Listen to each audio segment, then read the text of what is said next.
we're a team, we're a partnership. And your job is not to make me feel bad for the way the last person left me or for how I ended up after, in life. Who knows what it was? Maybe I saw my dad or my mom fucked up, and I don't want to end up like that, right? Maybe the last one before you had me all crazy and I don't want to go down that path again. So I'm asking for that transparency because I don't want to be a problem for you and I don't want you to be a problem for me. Don't drink, don't smoke, I'm a healthy chick. I like a brother getting money, kinda wealthy shit. Don't want a dummy looking bummy or a beta bitch. I need a honey who will love and give me crazy dick. All I do is think about the bag. All I do is dream about the cash. 2 steps to the motherfucking side as I glide past. If you ain't reaching for the sky, then you ride last. I'm ready for the limelight. My hands rock steady cause the time's right. Billy Bone Betty, I'm the boss type. Looking for the heavy kinda king-like. I'ma get it how I get it till my heart stop. Get it how I live it till the mic drop. Hustle for the winner when I... What's up, guys? It's your girl, Phoenix Novell, and thank you for tuning into another episode of Bawse Bitch Tips. Now, this episode is called How Important is Privacy in Love Relationships? I gotta say, trust is very important. And unfortunately, a lot of us give it too soon, too early, hoping that the person that we are involved with deserves it. And it's not until they do something, usually to break our confidence in them, that we start to become less trustful of them. So I say, listen, guilty until proven innocent. And I mean that in the lightest way possible. I don't think you should ever just assume that somebody is 100% upfront and honest with you. You got to ask questions, and especially if you're in intimate relationships. I'm sorry, because so many people are careless. I'm the kind of person where I think it's okay to check your partner's phone. I think it's okay for my partner to check my phone. If we living together, if we're in a fully committed relationship where I'm over your house all the time and you over my house all the time, where we've communicated that this is a monogamous relationship, where there is nothing nothing that has not been discussed in relation to whether or not we are exclusive. Now, if you're in an open relationship with somebody, maybe there's a little bit more leeway there, but even then, you got to be careful, because you can't just assume that people care about their health and their wellness and that they're vetting people who they dealing with outside of you. Nowadays, if you don't ask, then you asking for trouble. And so I feel like you should want to give your partner that sense of peace, right? And if you ain't hiding nothing, then what's the purpose for your privacy? Listen, people got 2-3 phones now. People got a whole nother office or an apartment that their partner don't even know nothing about. People will find a way to be sneaky if they're gonna be sneaky, okay? So you can be detective all you want to, and if a person is gonna be duplicitous, then listen, that's what they're gonna do. But don't ignore don't just take advantage of the obvious. What I mean by that is, right away establish that, listen, I need the security to know that we're, exclusive. I don't have no passwords on my phone. If we're living together, that's the kind of partnership that I want. If that's too much for you, then okay. Because let me tell you something, it doesn't go away. If your partner makes it clear that they don't like you checking their phone, or they don't like you checking up on them, if they make it clear from the beginning, then you have to assess how deep you want to go into this relationship, because it does not get better over time. They will just double down on the fact that they told you from the beginning that they don't want you all up in their business. There's a reason why they don't. And listen, some people just believe in having a little bit that's theirs. Listen, I'm not saying be hovering over them, but I'm also saying that if you're the kind of person who doesn't like your partner to be checking up on you, then don't give them a reason to do so. You know the kind of person you dating. We all do. You know how they are. And if you're sharing with each other, your past, if you're communicating, if you really know them and you're really serious about them, then you can tell what's the trauma that they are carrying, and you can tell what was done to them in the past. You usually have a sense of why they are the way that they are now.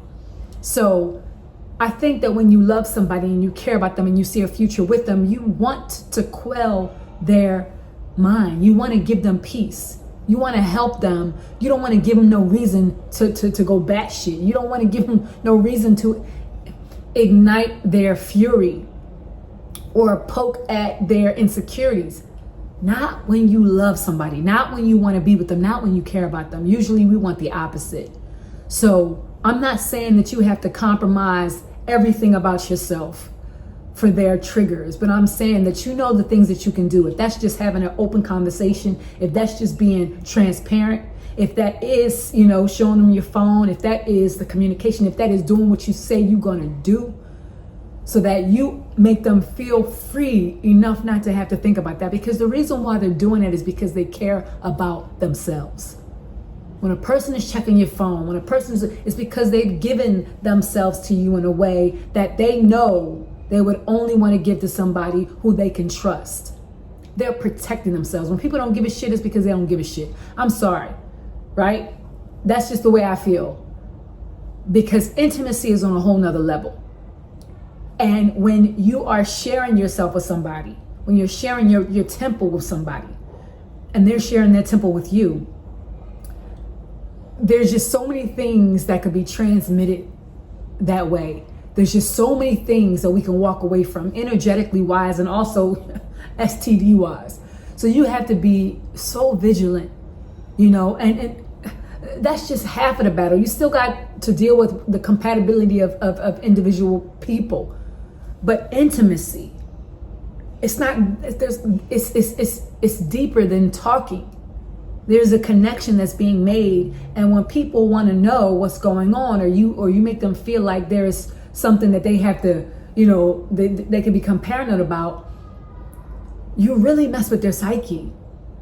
So when people care, I don't think it's a good thing to make them feel bad about caring that you are who you say you are, caring that you do what you say you do, caring that you feel how you say you feel. For them to be comfortable enough to share their lives with you, to share their bodies with you, to let you into their space. Those people are careful.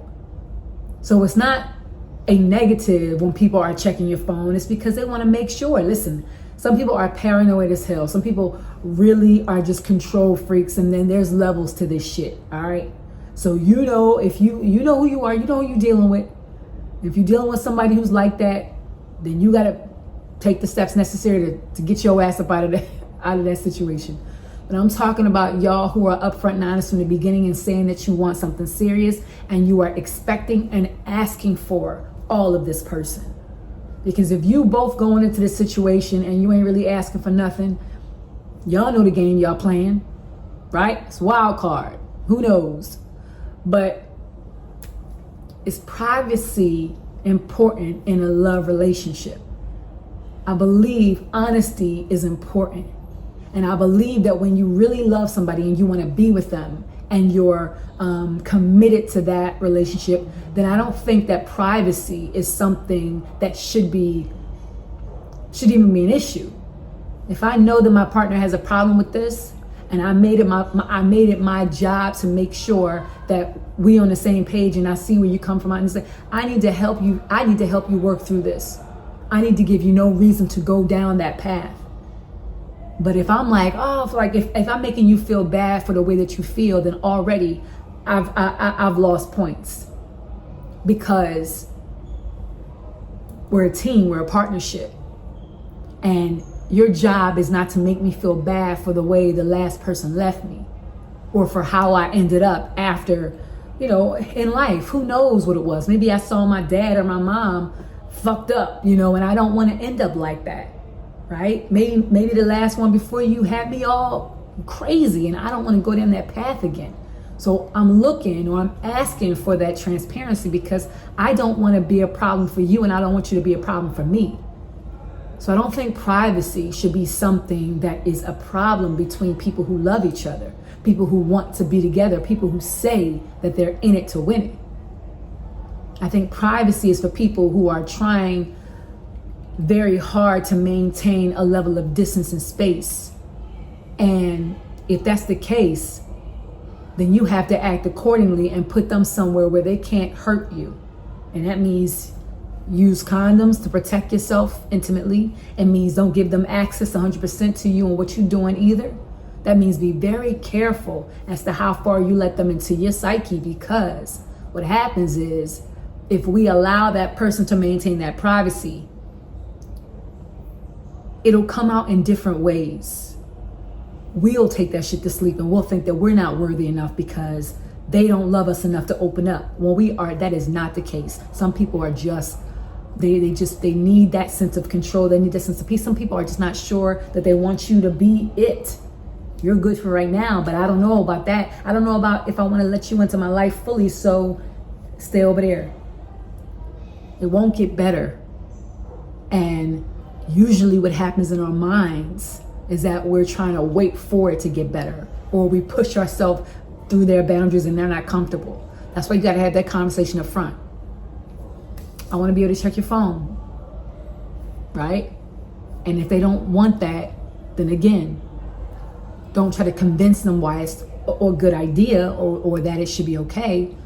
You got to make your moves necessary, because if you want that from a partner and that's not them, then it's not cool for you to try to assert, your desires onto them. This is what I want. I want a partner who's like this, and somebody who ain't got no secrets. And if you got secrets, you ain't got a problem with me knowing. I need that in a partnership. And if that's not you, thank you. But that's what I'm talking about when I say open transparency, because a partner has to know what you're looking for in order to know if they can fill that role, and vice versa. So that's my take on the importance of privacy in a love relationship. Once again, guys, thanks for tuning in to another Bawse Bitch Tips episode. It's your girl, Phoenix Novell. If you like the video, like and subscribe and share it. Leave a comment. If you have any topic ideas or just want to shout a girl out, email me at asktheboss@gmail.com. That's ASKTHEBAWSE@gmail.com. I am going to get on stage right now because y'all know I sing and I do my thing and I DJ, and I'm like 5 minutes past. All right, guys. Until next time, peace.